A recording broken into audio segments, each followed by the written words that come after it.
السلام علیکم ورحمۃ اللہ وبرکاتہ. کیا حال ہے سب کا؟ الحمدللہ. نحمده ونصلی علی رسولہ الکریم. اما بعد فاعوذ باللہ من الشیطان الرجیم. بسم اللہ الرحمن الرحیم. رب اشرح لی صدری ویسر لی امری واحلل عقدۃ. کتاب مناقب الانصار. باب مناقب عبداللہ بن سلام رضی اللہ عنہ. عبداللہ بن سلام رضی اللہ عنہ کے مناقب کا باب. عبداللہ بن سلام کی فضیلت. ان کا نام عبداللہ بن سلام بن الحارث الاسرائیلی ثم الانصاری. ان کی کنیت ابو یوسف. یہود کے عالم تھے، حبر الیہود. یہود کے قبیلے بنو قینقاع سے تعلق رکھتے تھے. یوسف علیہ السلام کی اولاد میں سے تھے.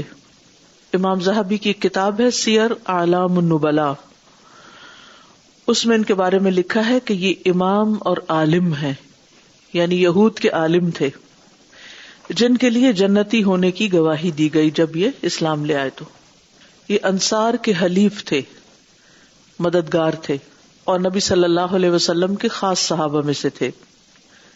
ان کی اہم خدمات میں سے ایک خدمت یہ ہے کہ انہوں نے عثمان رضی اللہ عنہ کی مدد اس وقت کی جب انہیں ان کے گھر میں محصور کر دیا تھا باغیوں نے. ان کی فضیلت میں خاص طور پر یہ بات آتی ہے کہ نبی صلی اللہ علیہ وسلم نے ان کے جنتی ہونے کی بشارت دی ہے. مسعد بن سعد اپنے والد سے روایت کرتے ہیں کہ ایک مرتبہ نبی صلی اللہ علیہ وسلم کی خدمت میں ایک پیالہ لایا گیا. نبی صلی اللہ علیہ وسلم نے اس میں موجود کھانا تناول فرمایا. اس میں سے کچھ بچ گیا تو رسول اللہ صلی اللہ علیہ وسلم نے فرمایا، اس راستے سے ابھی ایک جنتی آدمی آئے گا جو یہ بچا ہوا کھانا کھائے گا. ساتھ کہتے ہیں کہ میں اپنے بھائی عمیر کو وضو کرتا ہوا چھوڑ آیا تھا.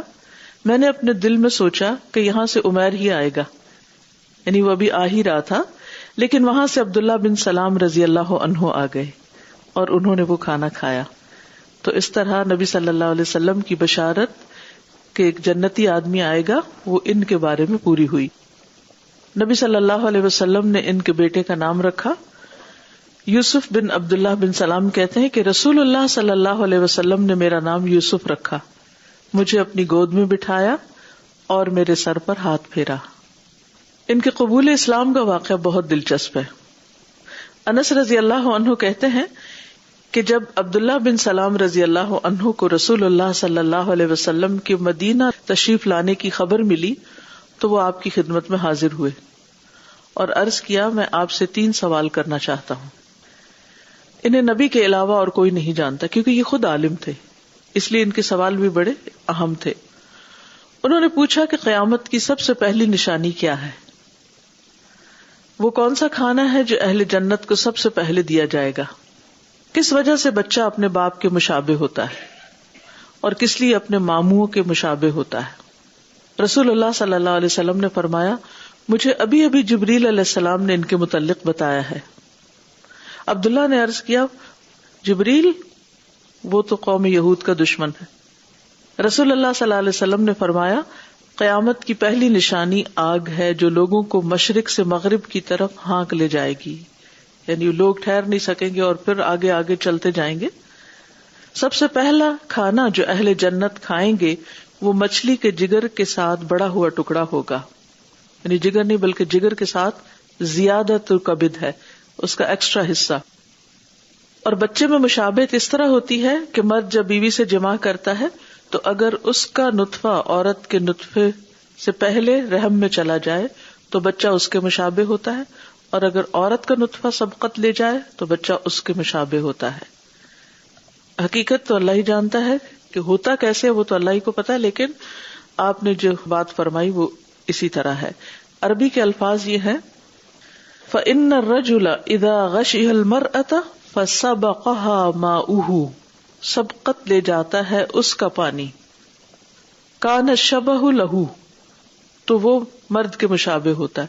وَإِذَا سَبَقَ، اب سبق مانا پہلے جانا یا سبقت لے جانا یعنی غالب آنے کے معنوں میں بھی ہو سکتا ہے. وَإِذَا سَبَقَ مَاؤُهَا كَانَ الشَّبَهُ لَهَا، اور اگر عورت کا پانی غالب آ جاتا ہے یا آگے آ جاتا ہے، آگے بڑھ جاتا ہے، تو پھر بچہ عورت کے مشابہ ہوتا ہے۔ عبداللہ بن سلام نے جب یہ جواب سنے تو کہنے لگے کہ میں گواہی دیتا ہوں کہ آپ اللہ کے رسول ہیں۔ انہیں حق کی تلاش تھی، انہوں نے ایک چھوٹا سا ایک طرح سے ٹیسٹ کیا، اور جب انہیں سچائی مل گئی تو وہ انہوں نے فوراً قبول کر لی۔ پھر انہوں نے کہا کہ اللہ کے رسول، یہودی بہت بہتان طراز ہیں، اگر انہیں میرے مسلمان ہونے کا علم ہو گیا تو وہ آپ کے دریافت کرنے سے پہلے ہی آپ کے سامنے مجھ پر ہر طرح کی تہمت لگائیں گے۔ اسی دوران یہود آ گئے اور عبداللہ کمرے میں روپوش ہو کر بیٹھ گئے، ایک طرف چھپ گئے۔ رسول اللہ صلی اللہ علیہ وسلم نے ان سے دریافت فرمایا، تم میں عبداللہ بن سلام کیسا شخص ہے؟ انہوں نے کہا، وہ ہم میں سب سے بڑے عالم اور سب سے بڑے عالم کے بیٹے ہیں، یعنی وہ خود بھی عالم ہیں اور ان کے باپ بھی عالم تھے، نیز وہ ہم میں سب سے زیادہ بہتر اور سب سے زیادہ بہتر کے بیٹے، یعنی بہت تعریف کی ان کی۔ رسول اللہ صلی اللہ علیہ وسلم نے فرمایا، مجھے بتاؤ اگر عبداللہ مسلمان ہو جائے تو تمہارا کیا خیال ہے؟ تو انہوں نے کہا، اللہ اسے اس سے محفوظ رکھے، یعنی اسلام سے بچائے۔ اتنے میں عبداللہ نے ان کے سامنے آ کر کہا، میں گواہی دیتا ہوں کہ اللہ کے سوا کوئی معبود نہیں، اور گواہی دیتا ہوں کہ محمد صلی اللہ علیہ وسلم اللہ کے رسول ہیں۔ اب یہود یک زبان ہو کر ان کے بارے میں کہنے لگے، یہ ہم میں سب سے زیادہ بدتر اور سب سے زیادہ بدتر کے بیٹے ہیں، اور وہیں انہیں برا بھلا کہنا شروع کر دیا، یعنی فوراً ہی اپنی بات سے پھر گئے۔ نبی صلی اللہ علیہ وسلم کو دیکھتے ہی انہوں نے پہچان لیا تھا۔ عبداللہ بن سلام کہتے ہیں کہ رسول اللہ صلی اللہ علیہ وسلم جب مدینہ تشریف لائے تو لوگ آپ کی طرف دوڑ پڑے اور کہنے لگے، اللہ کے رسول آ گئے ہیں، اللہ کے رسول آ گئے، اللہ کے رسول آ گئے۔ چنانچہ میں بھی ان لوگوں کے ساتھ آیا تاکہ آپ کو دیکھوں۔ پھر جب میں نے رسول اللہ صلی اللہ علیہ وسلم کا چہرہ مبارک دیکھا تو پہچان گیا کہ یہ کسی جھوٹے کا چہرہ نہیں ہو سکتا، اور سب سے پہلی بات جو آپ نے کہی وہ یہ تھی، لوگوں سلام پھیلاؤ، کھانا کھلاؤ، اور رات میں جب لوگ سو رہے ہوں تو نماز پڑھو، تم لوگ سلامتی کے ساتھ جنت میں داخل ہوگے۔ آپ دیکھیے کہ آپ کی تعلیم کتنی بیلنسڈ تھی، اس میں نماز کا ذکر بھی ہے اور اس میں کھانا کھلانے کا بھی، یعنی حقوق اللہ بھی ہے اور حقوق العباد بھی ہے، اور پھر عمومی طور پر سلام کے پھیلانے کی بات۔ عام طور پر سوال کیا جاتا ہے نا کہ ہم تبلیغ کیسے کریں، لوگوں کو سب سے پہلے کیا سکھائیں، کیا بتائیں؟ تو ہم کہاں سے شروع کرتے ہیں؟ جب کوئی شخص مسلمان ہو جاتا ہے پھر کہاں سے شروع کرتے ہیں؟ طہارت سے شروع کرتے ہیں۔ ہم کہتے ہیں پہلے وضو کرنا سیکھو، نماز پڑھنا سیکھو، اور حلال حرام فوراً بتانے لگتے ہیں، شراب حرام ہے، تمہاری بیوی اب حرام ہے اور تم سب کو چھوڑ دو۔ جی، ڈریس کے اوپر آ جاتے ہیں فوراً، اور ایک دن میں اس کو پرفیکٹ کرنا چاہتے ہیں۔ تو یہاں آپ حکمت سیکھ رہے ہیں کہ نبی صلی اللہ علیہ وسلم نے لوگوں کو سب سے پہلے کس بات کی تعلیم دی، کیا سکھایا؟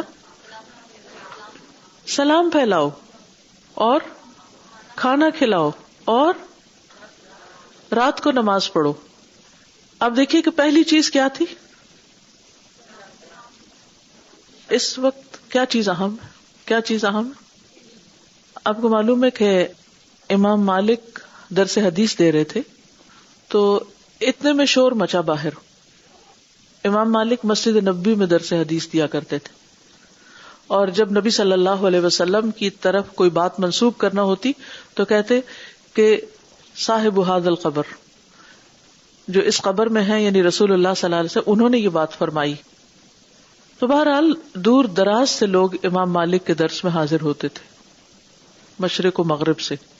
تو درس دے رہے تھے کہ اتنے میں شور اٹھا کہ باہر ہاتھی آ گیا، ہاتھی آ گیا، اور مدینہ میں ہاتھی نہیں ہوتے۔ کوئی لے آیا ہوگا کہ انٹرٹینمنٹ کے لیے یا کسی اور مقصد کے لیے، تو لوگ جو تھے وہ ایک دم ایکسائٹیڈ ہو گئے۔ تو کچھ لوگ جیسے ایسے ہی مجلس میں آ کے بیٹھ جاتے ہیں، وہ فوراً ہاتھی دیکھنے چلے گئے، لیکن یحییٰ ابن یحییٰ جو تھے، ان کے ایک شاگرد تھے، وہ نہیں گئے۔ تو امام مالک نے کہا کہ سب لوگوں کو ہاتھی دیکھنے کا شوق ہے اور تم نہیں اٹھے، تم نہیں گئے۔ انہوں نے کہا کہ میں اتنے ہزاروں میل کا سفر کر کے یہاں ہاتھی دیکھنے نہیں آیا، میں علم حاصل کرنے آیا ہوں۔ تو آپ بھی گھر بار چھوڑ کر یہاں کس لیے آتے ہیں؟ تو پوری توجہ کس پہ ہونی چاہیے؟ امام مالک کی بات ہے کہ انہیں ایک مجلس میں کئی بار بچھو نے ڈنگ مارا تھا، اور وہ ادھر سے حدیث دے رہے تھے اور ان کے چہرے کا رنگ زرد ہو رہا تھا، لیکن انہوں نے ادھر ادھر توجہ نہیں کی، کوئی دوسری بات نہیں کی جب تک سبق مکمل نہیں ہو گیا. یہ ہے علم حاصل کرنے کے آداب. اور ہمارے لیے چھوٹی سی ڈسٹریکشن کافی ہو جاتی ہے کہ ہم اپنا مقصد بھول جائیں. اس سے پتہ چلتا ہے کہ زندگی میں بھی ہمارا رویہ کیا ہے، یعنی عمومی طور پر ہم کتنے بامقصد انسان ہیں اور چھوٹی سی چیز ہمیں کتنی جلدی مقصد سے ہٹا دیتی. ہم بڑی بڑی باتیں کرتے ہیں، بڑی بڑی تمنائیں اور آرزویں کرتے ہیں کہ ہم زندگی میں یہ بھی کریں وہ بھی کریں، لیکن چھوٹی سی مشکل آتی ہے یا چھوٹی سی کوئی چیز ہماری توجہ کھینچنے کے لیے کافی ہے اور ہم سب کچھ بھول جاتے ہیں کہ ہم نے کیا سوچا تھا. ہم سب کا الٹیمیٹ گول کیا ہے، کہاں جانا ہے ہمیں؟ جنت. تو جنت اتنی سستی نہیں کہ جس کو فارغ وقت میں، فالتو وقت میں، یا جب ہمارا کوئی اور کام نہ ہو، ساری دلچسپیاں ہم پوری کر لیں پھر تھوڑے بہت کچھ کر لیں. اللہ کا راستہ اور اللہ کا دین جو ہے وہ سب سے زیادہ توجہ کے لائق ہے. اور علم آتا نہیں جب تک یکسوئی نہ ہو. کچھ بھی ہوتا رہے، بارش کی آواز آ رہی، چلو جلدی سے بارش کو دیکھیں بھلا کیا ہو رہا ہے باہر. کبھی بارش نہیں دیکھی؟ بادل گرجا ہے، دیکھیں بھلا کیا ہو رہا ہے. ہوا چل رہی ہے، دیکھیں بھلا کتنے پتے ہل رہے ہیں، کتنے گر گئے. جب اس کا وقت ہوگا وہ بھی دیکھا جائے گا. اس وقت یہ کرنے کا کام تھوڑی ہے. تو علم کے لیے چاہے آپ کہیں پر بھی ہوں، یہاں ہوں یا کہیں بھی ہوں، علم کی مجلس میں پوری سنجیدگی اور پوری توجہ. دنیا ادھر سے ادھر ہو جائے، کوئی آئے کوئی جائے، ہماری کوئی غرض نہیں اس سے، نہ اس وقت ہمارا یہ مقصد ہے. تو بہرحال ہم بات کر رہے تھے اور بڑی ہی اہم بات کر رہے تھے کہ جب کوئی شخص اسلام میں داخل ہوتا ہے تو ہمیں ابتدا میں اسے کیا سکھانا چاہیے. عام طور پر لوگ ہم سے پوچھتے ہیں کہ اچھا وہ پہلی دفعہ درس دینا ہے، کس ٹاپک پہ درس دیا جائے؟ اور ہم عموماً کن باتوں سے شروع کر دیتے ہیں؟ بڑے بڑے مسائل سے. کسی مجلس میں اگر کچھ نادان لوگ، ناسمجھ لوگ کچھ اگر غلط قسم کی بات کر رہے ہوں تو ہم فوراً ان کو کاٹ دیں گے، پہلے پوری بات بھی نہیں سنیں گے کہ کہہ کیا رہے ہیں، اور ان کا لیول بھی نہیں سمجھیں گے. تو یہ نہیں کہ ہمیں جو مل گیا علم میں سے ہم بغیر دیکھے بوجھے لوگوں کو بس سناتے چلے جائیں. ہمیں ہر محفل اور مجلس اور شخص کی رعایت سے بات کرنی چاہیے. یہاں ہم دیکھتے ہیں کہ نبی صلی اللہ علیہ وسلم مدینہ میں آئے ہیں اور ابھی تشریف لا رہے ہیں اور لوگ ایکسائٹیڈ ہیں، اور آپ پہلی بات جو ان سے کر رہے ہیں وہ کیا ہے کہ لوگوں سلام پھیلاؤ، کھانا کھلاؤ اور رات کو نماز پڑھو، جنت میں سلامتی سے چلے جاؤ گے. یہ ہے وہ ابتدائی بنیادی تعلیم دین کی جس کو عام کرنے کی ضرورت ہے اور جس پر ہمیں خود بھی عمل کرنے کی ضرورت ہے. یہ بیسکس ہیں دین کے، اور بہت بیوٹیفل بلینڈ کہ حقوق العباد بھی ہیں اور حقوق اللہ بھی ہیں. پھر اسی طرح جیسے پیچھے بھی ہم نے دیکھا کہ یہود کے معاملات سے خوب واقف تھے اور انہیں معلوم تھا کہ وہ دین کو کس طرح چھپاتے ہیں. اسی قسم کا ایک واقعہ آتا ہے صحیح بخاری میں. عبداللہ ابن عمر سے روایت ہے کہ چند یہودی رسول اللہ صلی اللہ علیہ وسلم کے پاس آئے اور انہوں نے آپ سے ذکر کیا کہ ان میں سے ایک مرد اور عورت نے زنا کیا ہے. رسول اللہ صلی اللہ علیہ وسلم نے انہیں فرمایا، تم رجم کے متعلق تورات میں کیا پاتے ہو؟ انہوں نے کہا، ہم انہیں رسوا کرتے ہیں اور انہیں کوڑے مارتے ہیں. رجم ہوتا ہے جب شادی شدہ مرد اور عورت زنا کریں تو اس وقت رجم کیا جاتا ہے. عبداللہ بن سلام نے کہا، تم جھوٹ بولتے ہو، تورات میں رجم کا حکم موجود ہے. چنانچہ وہ تورات لے آئے، اسے کھولا تو ایک شخص نے رجم کی آیت پر ہاتھ رکھ دیا، یعنی کتاب کھول کے وہیں پر ہاتھ رکھ دیا تاکہ کسی کو پتہ نہ چلے کہ اصل حکم کیا ہے، اور پھر آگے پیچھے کی عبارت پڑھتا رہا. عبداللہ بن سلام نے کہا، اپنا ہاتھ اٹھاؤ. اس نے اپنا ہاتھ اٹھایا تو وہاں آیت رجم موجود تھی. پھر انہوں نے کہا، محمد صلی اللہ علیہ وسلم، انہوں نے یعنی عبداللہ بن سلام نے سچ کہا ہے، تورات میں رجم کی آیت موجود ہے. پھر رسول اللہ صلی اللہ علیہ وسلم نے ان دونوں کو رجم کرنے کا حکم دیا.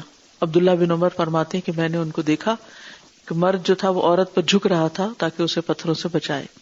تو بہرحال اس سے پتہ چلتا ہے کہ یہ تورات کے احکام کو زبانی بھی جانتے تھے، انہیں پتا تھا کہ کون سا حکم تورات میں موجود ہے اور کون سا نہیں ہے.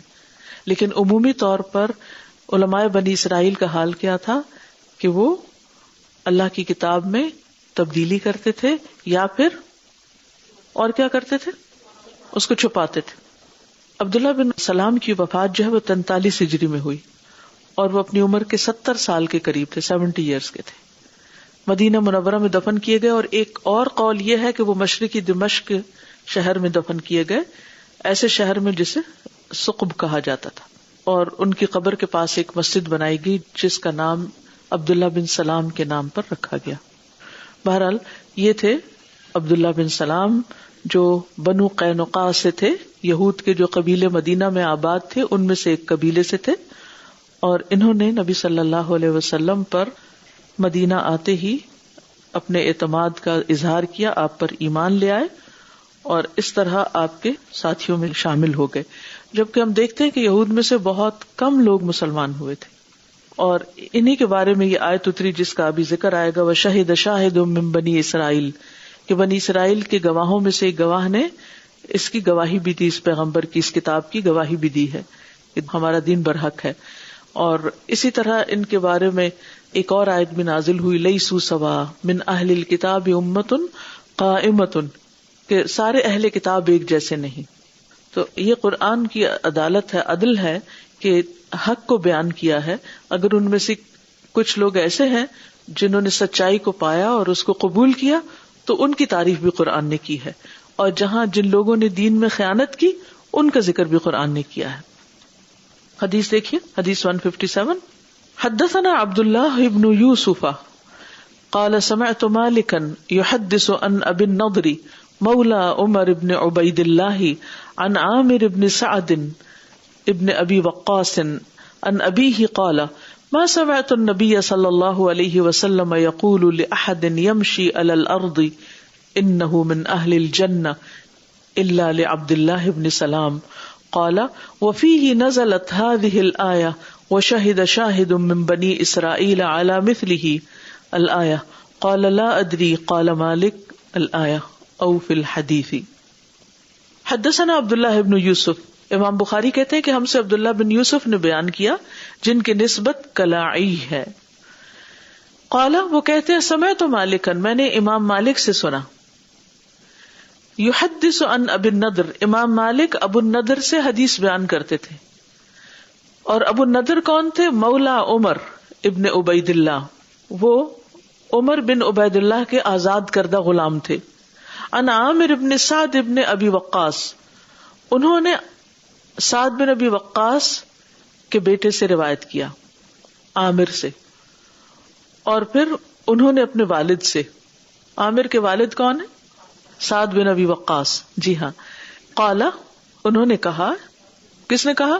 سعد بن ابی وقاص نے کہا، ما سمعت النبی صلی اللہ علیہ وسلم یقول لأحد، میں نے نہیں سنا نبی صلی اللہ علیہ وسلم کو کہ کسی کے بارے میں یہ کہہ رہے ہوں، یمشی علی الارض، جو زمین پہ چلتا ہو، انہ من اہل الجنہ، کہ وہ جنت والوں میں سے ہے. یعنی سعد بن ابی وقاص نے اپنے سامنے اپنے کانوں سے ان کی جنت والوں میں سے ہونے کی گواہی نبی صلی اللہ علیہ وسلم سے سنی، اور دوسروں کے بارے میں انڈائریکٹلی سنا ہوگا، اس لیے کہا کہ میں نے نہیں سنا ان کے سوا کسی اور کے بارے میں. اس کا یہ مطلب نہیں کہ کوئی اور اہل جنت میں سے نہیں، عشرہ مبشرہ کے بارے میں آپ کو معلوم ہے، اور وہ خود بھی تھے جنت والوں میں سے. کون؟ سعد بن ابی وقاص. لیکن اپنا ذکر نہیں کیا، عاجزی کی وجہ سے نہیں کیا ہوگا، یا پھر وہ کسی اور کے بارے میں جو سننے کی بات تھی. کہ یہاں پر آپ ان الفاظ پر غور کیجئے، ما سمعت النبی صلی اللہ علیہ وسلم، نہیں میں نے سنا نبی صلی اللہ علیہ وسلم کو، یعنی ڈائریکٹلی نہیں سنا، کیونکہ ہر صحابی نے ہر بات نہیں سنی نبی صلی اللہ علیہ وسلم کی. تو انہوں نے جنت والوں کا جو حال یا ذکر سنا، اس میں سے کون تھے؟ عبداللہ بن سلام. انہ من اہل الجنہ، کہ وہ جنت والوں میں سے ہے، الا عبداللہ ابن سلام، مگر عبداللہ بن سلام. قال، وہ کہتے ہیں، وفیہ نزلت هذه الآیہ، کون کہتے ہیں؟ کون کہتے ہیں؟ سعد بن ابی وقاص. یہ جاننا بہت ضروری ہوتا ہے کہ ایک حدیث میں کون کیا بات کہہ رہا ہے، تب بات پوری طرح سمجھ میں آتی. اور سعد بن ابی وقاص کہتے ہیں، وفیہ نزلت هذه الآیہ، انہی کے بارے میں یہ آیت نازل ہوئی. کون سی آیت؟ وشاہد شاہد من بنی اسرائیل علی مثلہ، اور بنی اسرائیل میں سے ایک گواہ نے اسی طرح کی گواہی بھی دی ہے. اب سوال یہ پیدا ہوتا ہے کہ سورۃ احقاف کی یہ آیت ہے، سورۃ الاحقاف مکی سورت ہے، جبکہ عبداللہ بن سلام جو ہے وہ مدینہ میں اسلام لائے تھے، تو یہ کیسے ہوا؟ آپ میں سے کوئی جواب دے گا اس بات کا؟ ایسا کب ہوتا ہے کہ بعض اوقات مکی سورت کے اندر کوئی ایسی آیت ہوتی ہے یا ایسا واقعہ ہوتا ہے جو مدنی زندگی سے متعلق ہوتا ہے؟ ایسا کئی دفعہ ہوتا ہے، یعنی پوری سورت مکی ہوتی ہے لیکن اس میں کسی خاص کانٹیکس میں کوئی آیت مدنی بھی ہو سکتی ہے، کوئی وحی نازل ہوتی۔ نبی صلی اللہ علیہ وسلم کاتب کو جب لکھنے کا حکم دیتے تو اس کو بتاتے تھے کہ یہ آیت فلاں سورت میں لکھو، فلاں سورت فلاں کے بعد رکھو، کون سی بات کہاں جائے گی۔ اسی لیے ہم سب جانتے ہیں کہ سورتوں کی جو ترتیب ہے یہ توقیفی ہے۔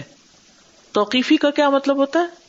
توفیق جیسے لکھتے ہیں نا ایسے توقیف بھی لکھتے ہیں۔ توقیفی کا مطلب یہ ہے کہ یہ بھی الہامی ہے، نبی صلی اللہ علیہ وسلم نے اپنی طرف سے نہیں کی، یعنی آپ کو اس بارے میں بھی گائیڈ کیا گیا، یعنی قرآن کے آیات کے درمیان جو ربط ہے اور سورتوں کے درمیان جو ربط ہے یہ دراصل اوپر سے ہی آیا ہے، ٹھیک ہے۔ اور اسی طرح یہ کہ کون سی سورت کہاں ہوگی، کون سی آیت کس آیت کے بعد ہوگی، کیونکہ آپ جانتے ہیں کہ ساری صورتیں اکٹھی نازل نہیں ہوئی۔ مثلاً سورۃ الانعام کے بارے میں آتا ہے کہ وہ یک بارگی نازل ہوئی ہے، کچھ چھوٹی صورتیں ایک دفعہ میں نازل ہوئی، لیکن بڑی صورتوں میں ہم دیکھتے ہیں کہ مختلف اوقات میں، حتیٰ کہ چھوٹی صورتوں میں سے بھی سورۃ العلق جو ہے، اقرأ بسم ربک الذی خلق، اس کی پہلی 5 آیات پہلے نازل ہوئی تھی اور دوسری بعد میں نازل ہوئی، جب نبی صلی اللہ علیہ وسلم کی بہت مخالفت شدت سے شروع ہو چکی تھی۔ تبھی تو ابو جہل نے کہا تھا نا کہ اگر محمد صلی اللہ علیہ وسلم سجدہ کریں گے یا نماز پڑھیں گے تو میں ان سے نبٹ لوں گا یا ان کی گردن اڑا دوں گا یا کچھ، تو اس پر کلا لئن لم ینتہی لنصفعا بالناصیہ ناصیۃ کاذبۃ خاطئہ، یعنی سورت ایک ہی ہے لیکن اس کے 2 سیٹ ہیں۔ پہلی 5 آیتیں پہلے دن نازل ہوئی، یعنی جب آپ پر نبوت آئی، اور باقی بعد میں نازل ہوئی۔ قال لا ادری، قال مالک، مالک کہتے ہیں الآیہ، یعنی مالک نے یہ آیت بھی بیان کی، او فی الحدیث، یا حدیث میں جو ذکر آیا، یعنی یہ عبداللہ بن یوسف کہتے ہیں میں نہیں جانتا کہ آیت مالک نے اپنی طرف سے کہی ہے یا اصل حدیث میں سعد بن ابی وقاص ہی سے روایت ہے۔